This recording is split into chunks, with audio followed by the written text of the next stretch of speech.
Woke up this morning, can't remember nothing. The American rapper Takeoff showed a great passion for music at a very early age when he started making beats in the 7th grade and eventually became part of a group called Migos, which he formed with his cousin Offset and Uncle Quavo. After many years of rapping at local clubs and events, they eventually gained fame for the single Versace and later Bad and Bougie.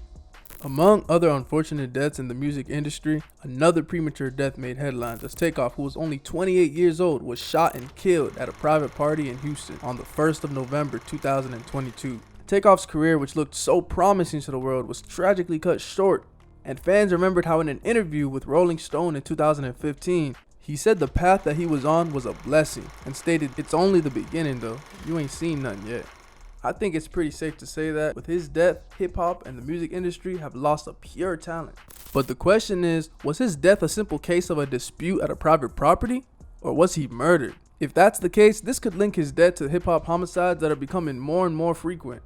The violence in the hip-hop industry just seems to escalate day by day, as seen in the new documentary Hip-Hop Homicides, which focuses a lot on the staggering number of murders in the industry, where more than half of the cases remain unsolved. Takeoff's case is also among these since the killer is still at large, while his family and fans mourn his death. Blaming rap music or black culture for Takeoff's death ignores every nuanced factor that puts hip-hop artists into violent situations. Gun violence is a crisis that affects the entire country, where more than 100 Americans die from gun violence each day despite their background. Yet Black America is always seen as the scapegoat. This is the story of a young black rapper who was passionate about music from an early age and could have achieved so much more with his skills. This is Takeoff's story. Now with the album out, are you paying attention to what people are saying about it? Like, are y'all looking with Culture 2 trending and everything? Are you looking at what people are saying? Takeoff's birth name, Kershnik Karibal, isn't as widely known as his stage name. He was born in Lawrenceville, Georgia, a town near Atlanta, in the year 1994. Along with his uncle and cousin, who we're going to hear a lot about later on, he was brought up with his birth mom, Edna Marshall. If you listen out, she's mentioned as Mama in a lot of Migos songs. Takeoff completed his primary school education and dropped out of high school to pursue music full time. After hearing news of his death, his elementary school teacher said she didn't even know he had turned into a famous rapper until he passed. Of course, she saw him on the news and recognized him. She shared her impression of him as a child and said, "I instantly just remembered young Kershnik, full of life, energy. He was everybody's friend, like everybody loved him." It's also said his personality could sometimes be described as a little laid off, but he was the youngest of the group by a 3-year difference. The boys grew up listening to artists such as Gucci Mane and Lil Wayne, drawing the influence from their rap styles. Takeoff's obsession with southern hip-hop inspired Migos as young teenagers in Atlanta suburbs of Gwinnett County to become one of the biggest rap acts in the last decade. From the group, the first one to fall for rap music was Takeoff. While the others played football, Takeoff immersed himself into the world with southern rap music that he bought online from the flea market. The very same artist proved to be the blueprint for his success. Takeoff always said he saw Quavo as more of a brother than an uncle. The three were best friends. Quavo and Offset were initially more interested in sports, but Takeoff would stay and download beats from the internet and make his own. The two others would return home and they would also take part in making music. Later, all three of them came on the same page and started working seriously to make music. Without Takeoff and his passion for music at the time, it's safe to say the Migos would have never existed. Edna Marshall was the only parental figure in the household since Takeoff's father left them when he was really young. In an interview, Takeoff described her as the father figure in their life and stated she knew just how to raise a man. Although it must have been really hard for Edna to raise 3 boys on her own, she never complained. Takeoff's love for his mother is very evident, as her name, Edna, is tattooed on his body. It's a real shame that his mother had to lose her son so damn young.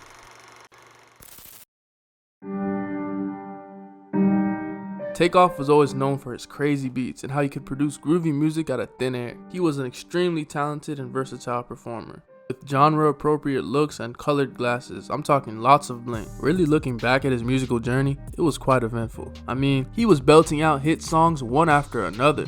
Takeoff began his rap career at a really young age, and initially formed a band called the Polo Club with his uncle Quavo. The duo began performing music in their teens at the local skating ring and released a mixtape when Takeoff was still in middle school.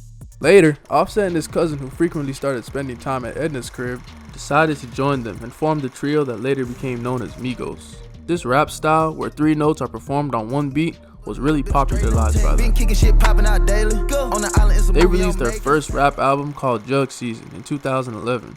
Slowly but surely, they started really making a name for themselves in the rap industry in Atlanta. The first guy who really started noticing their talent was Gucci Mane. Gucci Mane was one of the most influential artists at the time, and the mere fact that Migos had caught his attention had to be the beginning of a long road of success. Gucci offered them his studio so they could record there for free, and even told his friends Pierre Thomas and Kevin Lee about them. Unfortunately, Gucci Mane couldn't mentor them for long, since he was caught in a case and imprisoned. Yes, Your Honor. All right, this is the case of State of Georgia versus Radrick Davis. My name is Jesse Gall. Mr. Davis. A few years later, in 2013, the group met Pierre Thomas and Kevin Lee, the founders of the record label Quality Control. Pierre was greatly impressed by Takeoff's rapping and told his friend Radar that his rapping skills reminded him of Bone Thugs. Bone Thugs were one of the most influential rap groups in the 1990s. Migos signing under Quality Control could be called the breakthrough moment in their careers. While they were gaining a lot of popularity performing locally, what really helped them go above and beyond was their rap album titled Versace. After Versace, it was just an uphill slope from there. Versace was created with the legendary Drake, and it hit the charts ranking in at number 99 on the Billboard Hot 100 and 31 on the Hot R&B and Hip Hop Songs chart. After Versace, Migos found success waiting for them at every corner. In July of 2015, they released their first studio album, Young Rich Nation, featuring artists like Chris Brown and Young Thug. Once again, it ranked 17 on the US Billboard 200 chart, with their songs just climbing the charts constantly. The track that finally reached number 1 was Bad and Bougie, featuring Lil Uzi Vert. Keep on shooting that gun, no reload. A controversy broke out at the release of the song, as Takeoff was neither accredited nor seen in the rap video. Migos' success just couldn't be ignored with the release of their album Culture. They received a platinum certification, and the rap was also nominated twice for Grammy in 2018. After just a few more singles, their career as a trio came to an end, with their last album being the sequel to Culture, Culture 2. News of the trio splitting spread like a wildfire in October 2022. Several media sources reported the group had disbanded, as Offset slept with Quavo's girlfriend, Saweetie. Later, Cardi B, Offset's wife, spoke up on social media and crushed all allegations against her husband, calling them baseless. Cardi B and Offset unfollowed Quavo and Takeoff, which only seemed to provide evidence of the split up. But Quavo stressed that they were not disbanded yet and were just on a hiatus. However, he wouldn't reveal for how long. Takeoff's short career comes to an end with his last rap album, Only Built for Infinity. No letterman, I've been a veteran. Do anything for a name. When you start getting a little change, watch how your partners and everything change. Takeoff was the youngest and the most laid back amongst the group. People that know the group personally often reference this. Many fans also believe Takeoff was the best rapper out of all of them, the most talented with a raspy voice and strong delivery. But the ones who stayed more visible and active on social media were Quavo and Offset. The difference in follower count on Instagram or any other social media platform is clear as day. Quavo and Offset often made it to the headlines and would be the more spirited ones, but Takeoff, he just preferred not to speak until it was absolutely necessary, or until he was just comfortable enough. This often gave the impression that he was just left behind after the release of Bad and Bougie, in which he just simply didn't have a part. Quavo later said this was only because they didn't have any fresh songs at the time, which led to a rushed release. Takeoff made it abundantly clear that he would tolerate no disrespect on the red carpet interview with DJ Academic. When he spoke up, this became one of the most viral moments of the year. Actions like this one is what really defined his role in the group, and the other members of Migos considered him the glue that kept them together. Offset once mentioned that Takeoff was outspoken with the people he loved, and yet so quiet with everybody else. He analyzes a lot. That's exactly why his rap is so strong. Takeoff previously branched out on his own in 2018 with the rap album The Last Rocket, and a lot of fans often said the tracks from that album were even better than any Migos song ever made. This cleared his stance that even without the group, Takeoff could achieve so much more. His ability as a lyricist was always praised by the other artists. It was even believed that he could perform both rap styles from Offset and Quavo individually. Drew Findling, a lawyer for Takeoff, and many other rap stars said this about him: when you're around Takeoff, there's a sense of peacefulness about his aura. He listens to you. He looks at you. He's a lot more focused on what you have to say than what he has to say. The world was starting to learn about Takeoff. It was his time to shine. But sadly, unfortunately, the universe had other plans for Takeoff. and he had to be ripped from us and the world way too damn soon. Just a senseless act of gun violence. Weapon, no weapon. Ask him where do I begin? Where? Devil trying to take my blessings. Any famous artist's life is always on the verge of being made public, and Takeoff was no exception. Although he really tried his best to lay low and avoid controversies, there's just some things you can't avoid. As a result, he did become the focus of the media with a number of controversies, some proven, some of course baseless. In 2015, he was arrested for possession of marijuana. Migos were about to perform at a spring concert at Georgia Southern University, but things just ain't go according to plan at all.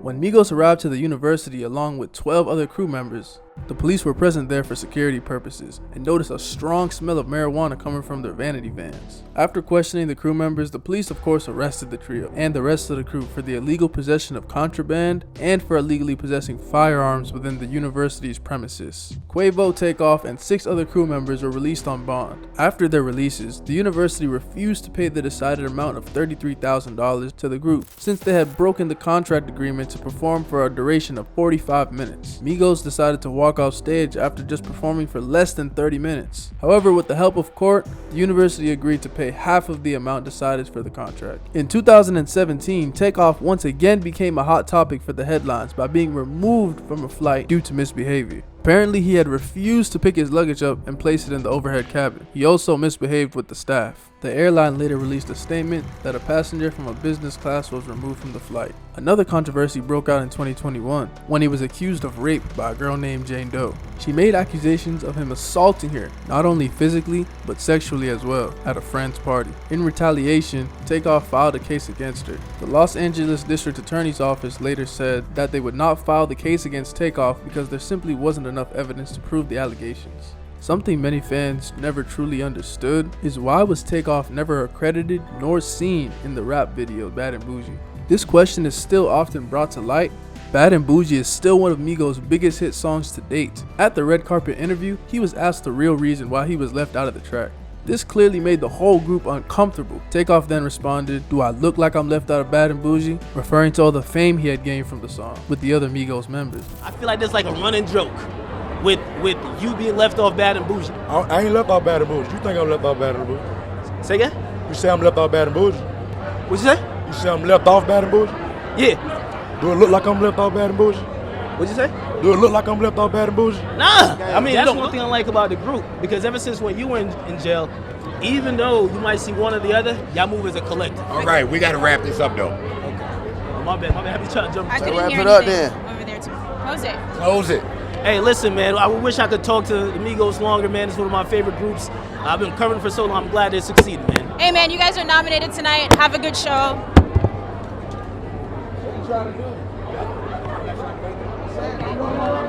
on. Wait. No. Wait. Where's our security guard? Rappers definitely aren't safe out here. I mean, we're being shot over a basketball argument. Young Dolph was shot and killed on a trip to the cookie store. At a private party with about 40 or 50 people at a bowling alley in downtown Houston, Quavo was arguing with some folks on the street about basketball, while Takeoff is quiet and to himself as usual. At about 2:30 a.m. As the argument started to get a little bit more heated than necessary, Quavo decided it was time to go, but it was too late. The shooting occurred and chaos begun.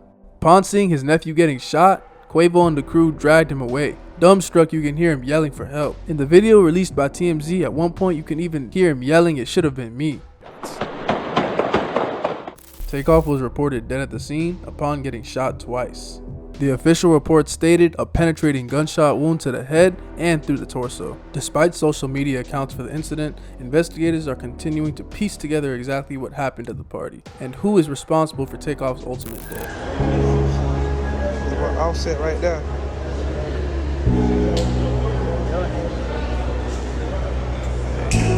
Black excellence. Jack Harlow was here, Drake was here.